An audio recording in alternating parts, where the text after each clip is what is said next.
সেমিফাইনালে জিতে চোকার্স অপবাদ ঘুঁচেছে দক্ষিণ আফ্রিকার, কিন্তু জিততে জিততে হেরে যাওয়ার স্বভাব বদলায়নি। ভারতের বিপক্ষে টি-20 বিশ্বকাপের ফাইনালে শিরোপা ছোঁয়া দূরত্বে ছিল প্রোটিয়ারা। সেখান থেকে হুট করে চোকিং করে 7 রানে হেরেছে তারা। ফাইনালে বারবার পা হড়কানো ভারত 17 বছর পর টি-20 বিশ্বকাপের এবং 11 বছর পর আইসিসি টুর্নামেন্টে চ্যাম্পিয়ন হয়েছে। মাত্র 1 বছরের ব্যবধানে বৈশ্বিক টুর্নামেন্টের তৃতীয় ফাইনালে উঠে ভারত।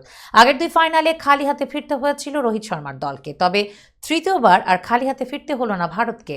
শ্বাসরুদ্ধকর ফাইনালে দক্ষিণ আফ্রিকাকে 7 রানে হারিয়ে টি-20 বিশ্বকাপের দ্বিতীয় শিরোপা নিজেদের করে নিল রোহিত কোহলিরা।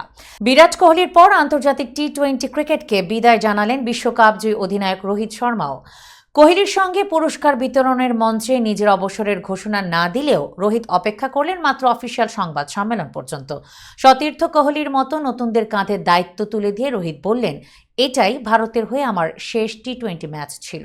এরপরে আমি আর দেশের হয়ে টি-20 খেলব না। এই সিদ্ধান্ত নেওয়ার এর থেকে ভালো মুহূর্ত আর হতে পারে না।